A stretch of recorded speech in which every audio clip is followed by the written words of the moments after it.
नमस्कार, मी शीला पाटील. शिदोरीमध्ये आपले स्वागत आहे. आज आपण पाहणार आहे खमंग आणि खुसखुशीत चकली. दिवाळीच्या फराळाच्या डिशमध्ये जर चकली खमंग आणि खुसखुशीत असेल तर फराळ करायला मजा येते. आज आपण खमंग आणि खुसखुशीत चकलीसाठी काय केलं पाहिजे, अगदी तांदूळ भिजवण्यापासून भाजणी करून त्यापासून कणिक मळून चकली तयार करूपर्यंत अगदी सविस्तर माहिती सांगितली आहे. अनेक टिप्स यामध्ये सांगितलेत. तुम्ही सुद्धा या पद्धतीनं जर चकली या दिवाळीत केलात तर तुमची चकली सुद्धा खमंग आणि खुसखुशीत होईल. चला तर कसं करायचं ते पाहू. चकलीची भाजणी करण्यासाठी लागणारं साहित्य. मी इथं अर्धा किलो जाड तांदूळ घेतलेला आहे. हे तांदूळ 2-3 पाण्याने स्वच्छ धुवून पाणी निथळून नंतर एका कापडावरती पसरून घातलेलं आहे आणि पंख्याखाली ते वाळवून घेतलेलं आहे. आपण ते उन्हात घालायचं नाही, घरीच वाळवायचंय. आणि हे अर्धा किलो तांदूळ आहे आणि ह्या वाटीने मोजल्यास 4 वाटी तांदूळ आहे. 4 वाटी तांदळासाठी 2 वाटी हरभरा डाळ, वजनी प्रमाणाने हे 250 ग्रॅम आहे. 1 वाटी उडीद डाळ, 1 वाटी फुटाणे डाळ, अर्धा वाटी साबुदाणा, अर्धा वाटी पोहे, 1 टेबलस्पून जिरे, 2 टेबलस्पून धने. या सगळ्याचे वजनी प्रमाण मी डिस्क्रिप्शन मध्ये सविस्तर दिलेलं आहे. तुम्ही वाटीने मोजू शकता किंवा वजनी प्रमाणानुसार साहित्य घेऊ शकता. आता याची भाजणी कशी करायची ते आपण आता पाहूया. एक जाडबुडाची कढई गॅसवरती गरम करून घ्यायची. गॅस एकदम बारीक ठेवायचा. सर्व साहित्य मंद आचेवर भाजून घ्यायचंय, घाई करायची नाही. आणि त्यामध्ये हे तांदूळ घालायचंय आणि सलग हलवून हे तांदूळ आपण भाजून घ्यायचंय. भाजणी व्यवस्थित झाली तर आपल्या चकल्या छान होतात. मंद आचेवरती हे भाजायचंय. अगदी त्याला सारखं हलवत बसायचं नाही. आपण स्वयंपाक करत असताना सुद्धा शेजारच्या गॅसवरती ठेवून आपण ही चकलीची भाजणी करू शकतो. फक्त त्यावरती आपलं लक्ष पाहिजे. थोड्या थोड्या वेळानंतर हे हलवून घ्यायचं, म्हणजे मंद आचेवरती छान भाजलं जातं. मंद आचेवरती हे बघा भाजल्यानंतर तांदूळ छानसं फुललेलंही आहे आणि तांदळाचा रंगही आता बदललेला आहे, थोडा लालसर झालेला आहे. ह्या स्टेजला कढईतलं तांदूळ एका परातीमध्ये थंड करायला काढायचं. भाजणी मात्र तांदळाची छानच झाली पाहिजे, म्हणजे चकल्या छान होतात. आता गॅसवरती परत कढई गरम करायची आणि त्यामध्ये हे हरभरा डाळ भाजायचं. हरभरा डाळ आपण धुवून घेतलेलं नाहीये, फक्त थोड्याशा ओलसर कापडाने डाळ पुसून घेतलेलं आहे आणि पंख्याखाली सुकवून घेतलेलं आहे. धुवून जर घेतलं तर ते लवकर सुकत नाही आणि आपली भाजणी व्यवस्थित होत नाही.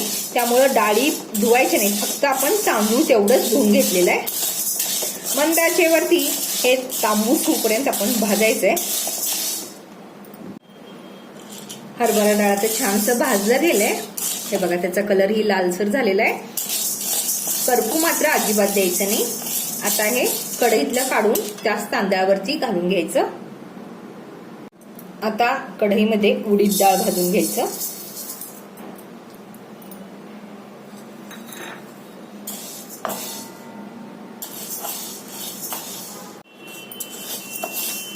उडीद डाळ खमंग भाजून झालेला आहे आणि हे आता त्याच तांदळावरती काढून घ्यायचं. आता कढईमध्ये फुटाणे डाळ भाजून घ्यायचं. फुटाण्याची डाळ भाजलेलीच असते, पण त्यातला पूर्ण ओलावा कमी होऊन अधिक खुसखुशीत चकल्या होण्यासाठी थोडंसं भाजून घ्यावं लागतं. फुटाण्याची डाळ आता भाजलं गेले, थोडासा लालसर रंग झालाय. आता हे तांदळावरती काढून घ्यायचं. आता कढईमध्ये साबुदाणे भाजून घ्यायचं. साबुदाणे भाजले गेले आणि थोडे फुललेले आहेत. त्या स्टेजला त्या तांदळावरती काढून घ्यायचं. आता कढईमध्ये पोहे भाजून घ्यायचं.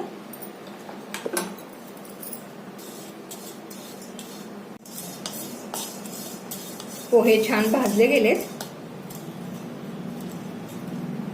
हे बघा याच्यात लगेच तुकडे पडू लागलेत, म्हणजे हे भाजलेलं आहे. हे तांदळावरती काढून घ्यायचं. आता कढईमध्ये धने भाजून घ्यायचं. धने छानसं भाजलं गेले. आता ह्या स्टेजला गॅस बंद करायचा आणि धने तांदळावरती काढून घ्यायचं. आपली कढई गरमच आहे, गॅस बंद आहे. ह्या स्टेजला जिरे फक्त त्यामध्ये घालून फक्त थोडा वेळच गरम करायचं, जास्त त्याला भाजू द्यायचं नाही आणि लगेच मग हे काढून घ्यायचंय. आपली चकलीसाठीची भाजणी आता तयार झालेली आहे. ही भाजणी आता पूर्ण थंड होऊ द्यायचं. त्यानंतर सगळं साहित्य एकत्र करून गिरणीवरती ते दळून आणायचं. गिरणीवरती हे पीठ बारीक दळून आणायचं. आपण गव्हाचं पीठ ज्या पद्धतीचं दळून घेतो त्याच पद्धतीचं दळून घ्यायचं. फक्त हे पीठ दळून आणताना चकलीची भाजणी किंवा डाळ तांदूळावरती दळून आणू शकतो, पण गहू बाजरी आणि ज्वारीवरती हे पीठ दळून घ्यायचं नाही. नाहीतर गहू ज्वारी बाजरीचं पीठ त्यामध्ये मिक्स झालं की आपल्या चकल्या मऊ पडू शकतात. ही काळजी मात्र दळून आणताना आवर्जून घ्यायची. चकलीची भाजणी गिरणीतून दळून आणल्यानंतर बारीक छिद्राच्या चाळणीने चाळून घ्यायचं आणि त्यातील 1 वाटीभर असं पीठ बाजूला काढून ठेवायचं. सावधानतेसाठी आपण हे पीठ बाजूला काढून ठेवायचंय. कधी कधी काय होतं, आपण चकल्या करत असताना चकलीचं पीठ थोडंसं पातळ जरी झालं तर चकलीला काटे पडत नाहीत आणि मग चकल्या छान होतच नाहीत. मग अशा वेळेला आपण यातील पीठ थोडंसं घालून परत कणिक ते छान मळून त्यापासून चकल्या केल्या तर एकदम काटेरी छान चकल्या तयार होऊ शकतात. किंवा कधी कधी कसं होतं की तेलाचं मोहन जर पिठात जास्त झालं असेल तरी चकल्या तेलात पसरतात. अशा वेळेला आपण या ठेवलेल्या पिठातीलच थोडंसं पीठ त्या कणकेमध्ये घालून परत छान घोटून परत चकल्या केल्या तर चकल्या एकदम छान तयार होतात, तेलात पसरणार नाहीत. म्हणून सावधानतेसाठी आपण हे पीठ बाजूला काढून ठेवायचं आहे. जर ह्याचा वापर नाही झाला तर आपण शेवटी एकतर चकल्या करू शकतो किंवा त्याचं थालीपीठ सुद्धा आपण करू शकतो. आता चकली करताना आपण मेजरमेंटच्या वाटीनुसार घ्यायचंय. हलका दाब देऊन ही वाटी भरून घ्यायची आहे. या पद्धतीनं 2 वाटी चकलीचं पीठ घ्यायचंय. अगदी हलका दाब द्यायचा, जास्त दाब द्यायचा नाही. या पद्धतीनं 2 वाटी पीठ एका परातीमध्ये घ्यायचं. आपण 2 वाटी पीठ घेतलेलं आहे आणि त्या पिठासाठी आता आपण उकड काढायची. त्यासाठी ज्या भांड्यानं आपण पीठ मोजून घेतले त्याच भांड्यानी 1.5 वाटी पाणी घ्यायचं. आपण 2 वाटी पीठ घेतलेलं आहे त्यासाठी 1.5 वाटी पाणी. पाण्याला छानशी उकळी येऊ द्यायचं. आता उकळी आली, गॅस बारीक करायचा आणि त्यामध्ये 1 चमचा ओवा, 2 चमचे तीळ, हिंगपूड अगदी अर्धा चमचा, चवीनुसार मीठ. मीठ 1 चमचा घातलेला आहे आणि 1.5 चमचा तिखट घातलेला आहे. तिखट आपल्याला तिखट पूड घ्यायचंय आणि जास्त ते कलरचं नको आहे. आणि यामध्ये एक सिक्रेट रेसिपी म्हणजे त्यामध्ये 2 चमचे लोणी घालायचंय. आपण 2 वाटी पीठ घेतलंय त्यासाठी 2 चमचे लोणी घालायचं. जर लोणी नसेल तर तुम्ही तेलही घालू शकता. आता हे सगळं मिश्रण एकच उकळी येऊ द्यायचं. यामध्ये हळद घालायचं नाही, हळदीमुळे चकलीचा रंग बदलतो. आता एक उकळी आलेली आहे. ह्या स्टेजला गॅस बंद करायचा आणि हे पाणी पूर्ण स्थिर केल्यावरच त्यामध्ये पीठ घालायचं. त्यामध्ये आता पाणी हे स्थिर झालंय, त्यामध्ये आता आपण हे पीठ घालूया.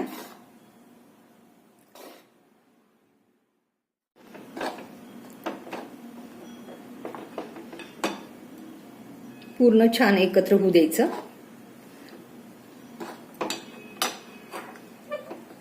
आपण मुळात इथं पाण्याचं प्रमाण कमीच वापरलंय, कारण एकदा पीठ जास्त पाणी पिते, एकदा कमी पिते. अंदाज चुकायला नको म्हणून 2 वाटीसाठी आपण इथं 1.5 वाटी पाणी घेतलेलं आहे.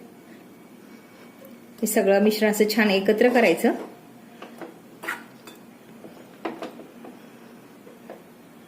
आणि हलका दाब देऊन त्यावरती झाकण ठेवून 1 मिनिट ठेवायचं.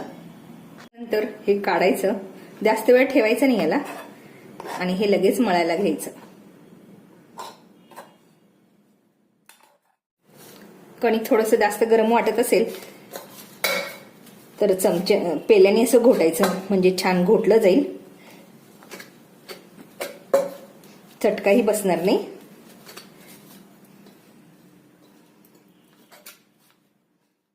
तर गरज लागली तर नॉर्मल पाण्याचा हात लावून हे छानसं मळायचं.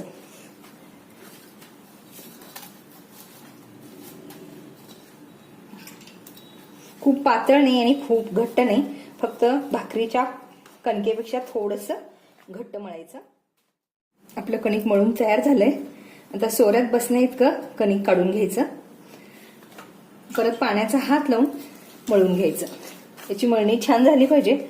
खूप पातळही करायचं नाही आणि खूप घट्टही ठेवायचं नाही. घट्ट असले तरी पण तुकडे पडतात आणि पातळ झालं तर तेलात पसरतात. त्यामुळे मळणी छान करायची.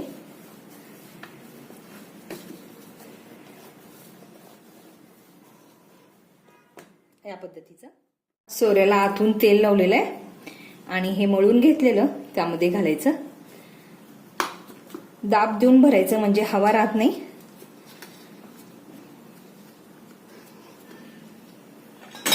त्यानंतर याचं झाकण आहे त्याला पण थोडंसं तेल लावायचं आणि हे यावरती घालून घ्यायचं.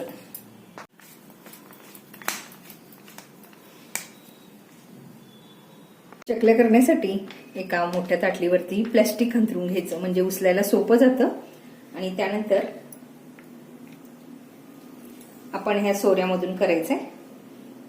पहिलं जवळ करायचं, गोल घ्यायचं आणि त्यानंतर बाकीचे गोल त्याला लगतच घ्यायचं.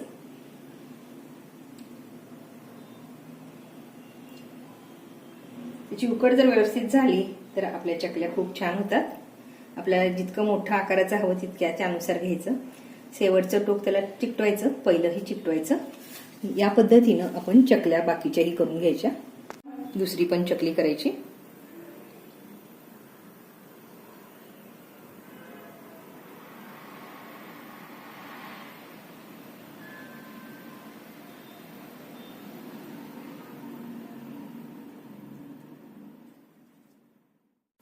चार पाच चकल्या करून घ्यायच्या. तेल तापवायला ठेवायचं. तेल छानसं तापल्यानंतर त्यामध्ये हे बघा पटकन वरती आले म्हणजे आपलं तेल तापलेलं आहे. ह्या स्टेजला गॅस मध्यम करायचा आणि मध्यम केल्यानंतर शेवटपर्यंत मध्यमच ठेवायचं. आणि त्यामध्ये आता आपण या चकल्या प्लास्टिक मधलं उचलायचं आणि यामध्ये घालायचं. जितक्या बसतील तितक्याच घालायचं, जास्त घालायचं नाही, नाहीतर चकल्या फुटू शकतात.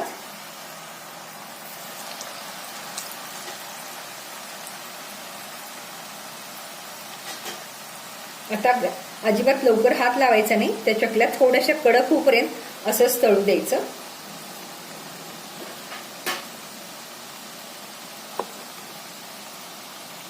चकलीवरचे बुडबुडे थोडेसे कमी झाले आणि चकल्या थोड्याशा ताट झाल्या असं वाटलं की आपण हे पलटी करायचंय.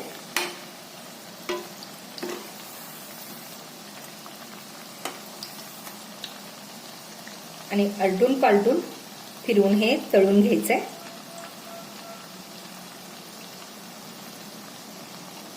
दोन्ही बाजू आलटून पालटून तळायचं, नाहीतर आपल्या चकल्या आता कडक वाटतात आणि डब्यात ठेवल्यानंतर मऊ होऊ शकतात. चकलीवरचे बुडबुडे कमी झालेत आणि हे बघा कलर पण छान आलाय. बुडबुडे कमी झालेत म्हणजे आपल्या चकल्या तळल्या गेलेल्या आहेत. ह्या स्टेजला काढून घ्यायचं